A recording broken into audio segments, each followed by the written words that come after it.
playing on the road has not been Tennessee's forte. I don't know that it's anybody's forte because it's more difficult, more challenging. But as it specifically pertains to this offense, now that we know Tennessee's going to go on the road, how are things more challenging than if that game was to be held at Neyland Stadium?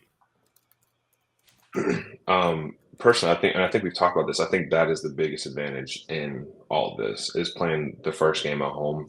For some reason, not even for some reason, obviously it's a great reason. Home field advantage is a serious thing, especially when you get into games of this magnitude, right? Just the fans with the level of their excitement and the players with their level of their excitement, like it truly means a lot more in a big time situation like this. So yeah, you hope to pull the home card, but I think it'll just have to be, I think there's a mentality switch as well, right? When you're on the other side of it is, okay, let's go into their place with their fans on their field and let's just take over, right? Like I think there's no better feeling. It's great to win at home, but there's no better feeling than going on the road and beating a team that either you weren't supposed to beat or, it just was supposed to be a close game and you go out there and you just let them have it on their own field. Like nothing feels better, right? Now you hate that bus ride or that plane ride or whatever, but it feels a lot better after a win than it does after a loss. So I think, just fighting for that feeling and just trying to,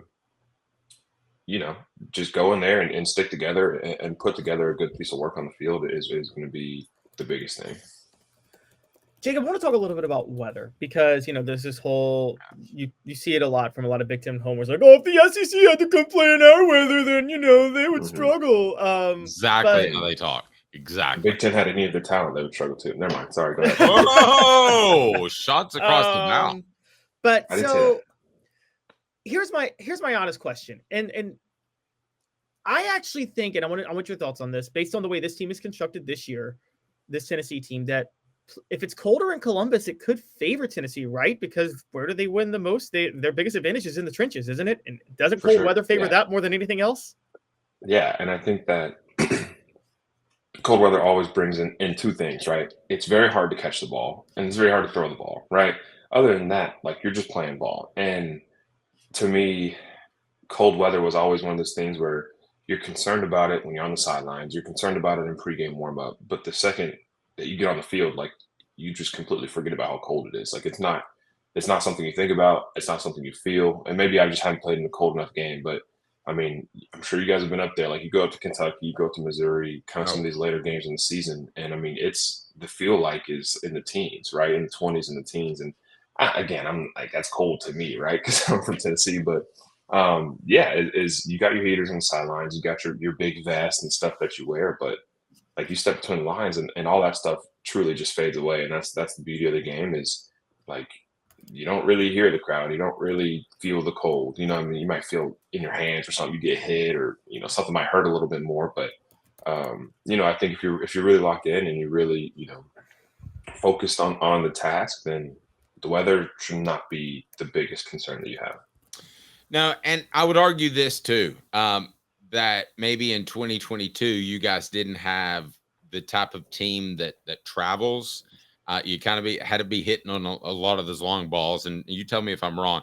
But this type of team, to me, travels. It plays defense. It can run the football. Those are the things, as much as I love 6-yard touchdown passes and everybody else does, to me, those are the things that can win you an elimination game on the road. Well, yeah, and I think truly what you're trying to say is this team is complete, right? And this team can control a game. This team has a much better grasp and understanding of how to control a game, how to control clock. That is the biggest situation on the road, like you said, is to be able to, if you're up 2 scores in the first quarter, and being able to say, cool, like y'all aren't, you're not scoring anymore, and we're gonna not hold the ball, but so we're gonna manage this clock, manage this game in a way that, like, yeah, we're in your place, but we're just going to just choke the life out of you and just not let you have it. And then we're going to get on the road. Like, and I think this team is a very, very good example of a team that's able to do that. Well, let me just ask you that. Is this team better suited to win this type of game than you guys were in 2022? You see, it just depends. Like, obviously, Ohio State has pretty good defense, right? Like, they're ranked pretty highly in a lot of categories. But offensively, you know, I mean, they're still good, right? They still have a great roster, but not quite ranked as high as you want to be, right? So I think even now, but I mean, dude, that offense in 2022 was like one of the better ones in the country, right? Points per game, yards per game, you know, passing yard efficiency, all those different things, turnover ratio, like that offense would have given this defense a very, very big struggle. And I think that it ended up, you know, obviously who knows, right? But I think our offense would have had a very, very good shot in 2022, but it's different than it is right now, right? And I think we kind of just mentioned that. So I wouldn't give us any better of a chance or any worse of a chance, but I think I'm very, very confident in this team, and I hope that we can go up there and just get it done, man, and just put all of it to bed and just be able to move on to the next round, which I'm sure will come with its struggles as well. But yeah, you just got to get through this one, man. I think just a 1 week seasons, 1 week mentality is going to be what gets you kind of through this long playoff. Jacob, what about this fact? Because I know you guys practice in the morning, so earlier games may have helped y'all a little bit, but y'all have, at least this team has experience playing at night. I mean, 3/4 of the season were 8:00 games that they had to deal with, so they're very familiar. As I'm sure you know, the Big Ten is they love their noon kickoffs, which I get it. It's very cold. You don't want to play at night, and also I've told people last week, the culture of the Midwest, they drink so much they are down and asleep by 6:00 in the evening.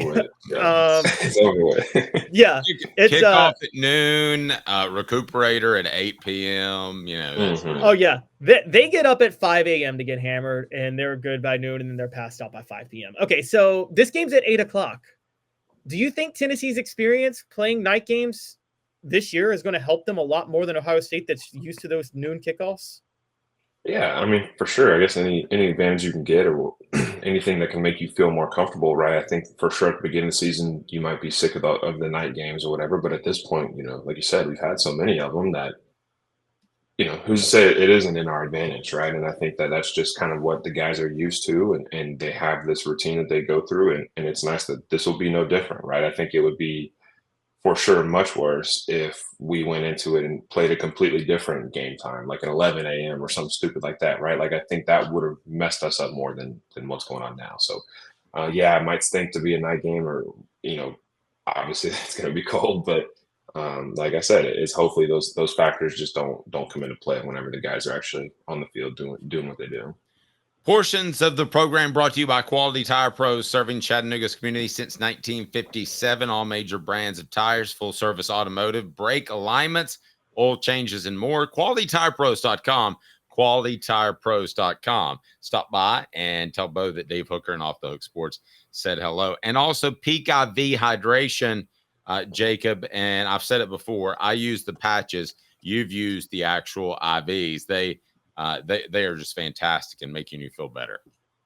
Yeah, for sure. And especially, you know, as it gets a little colder, everybody's not sweating as much and not moving around as much. Like, still very, very important to be able to take care of your body and to just understand where you're at and to feel your best and to be moving your best and performing your best, if that's what you're into. So for sure, man, click the link once it's in the chat and give them a look, man. Read up on it, get you some patches, maybe go in there and visit them.